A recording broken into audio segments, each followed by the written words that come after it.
Well, folks, it seems the saga of TikTok in America has taken another turn. Remember that whole ban thing? The one where everyone was freaking out about having to say goodbye to their daily dose of dance challenges and synchronized lip syncing? Yeah, about that. It seems our president-elect, in all his wisdom, has decided to intervene. That's right, TikTok is back online after a brief shutdown late Saturday night. Apparently, the powers that be managed to flick the switch back on by Sunday. And who's claiming credit for this miraculous resurrection? You guessed it, Donald J. Trump. Now you might be thinking, wait a minute, didn't Trump want to ban TikTok in the first place? And you wouldn't be wrong. But it seems even the Donald can change his tune when it suits him. According to sources, and by sources I mean Trump's Twitter feed, the president-elect had a change of heart after realizing just how many young voters get their news and political commentary from the app. Who knew that watching teenagers do the renegade could sway an election? So what's the deal now? Is TikTok here to stay? Well, it's complicated. Trump has proposed a solution because of course he has. His big idea? A 50-50 joint venture between ByteDance, TikTok's Chinese parent company, and an American owner. That's right, folks, we're talking about a good old-fashioned corporate merger, because nothing screams national security like a business deal brokered by Donald Trump. This whole situation is about as clear as a glass of orange juice after Trump's done with it. But one thing's for sure, TikTok's fate in America is far from certain. Now let's unpack this joint venture idea, shall we? Trump's grand plan involves ByteDance, the Chinese company that owns TikTok, teaming up with an American company to create a new TikTok entity. The idea is that this new company would be beholden to U.S. laws and regulations, thus alleviating those pesky national security concerns. Sounds simple, right?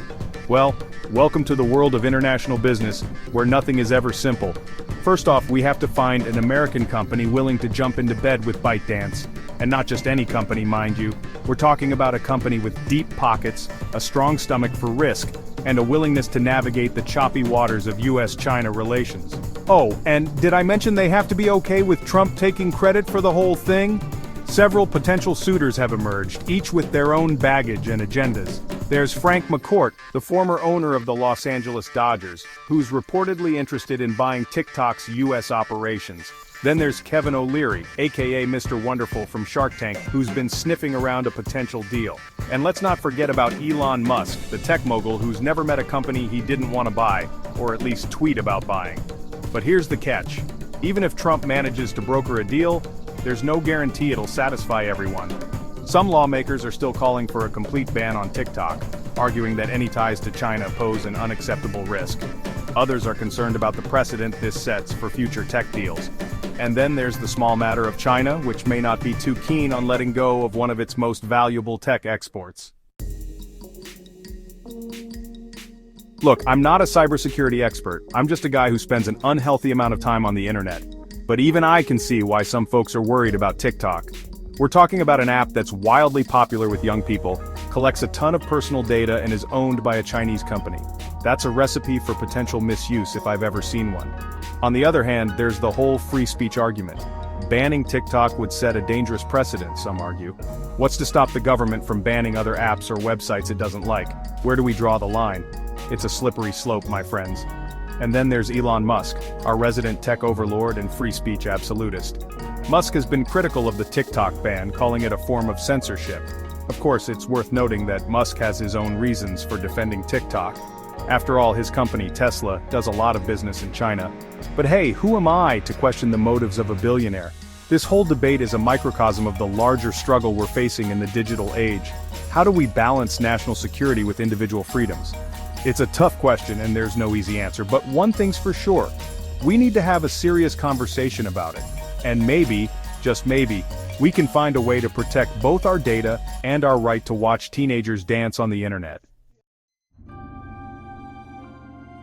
So, how did we get here? How did TikTok go from being public enemy number one to a potential bargaining chip in the US-China trade war? Well, the answer, as with most things Trump-related, is equal parts baffling and predictable. You see, it seems our dear leader has had a bit of an epiphany.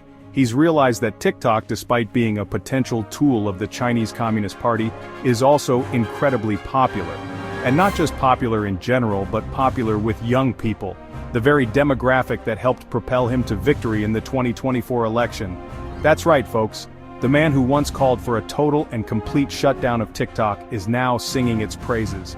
He's even gone so far as to credit the app with helping him win the youth vote. Now, whether that's actually true is debatable, but what's undeniable is that Trump sees TikTok as a valuable asset, both politically and economically. And so we find ourselves in this bizarre situation where the President of the United States is personally intervening to save a Chinese social media app.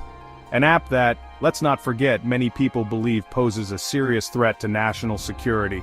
It's enough to make your head spin. But hey, at least we're not talking about nuclear war for once, right?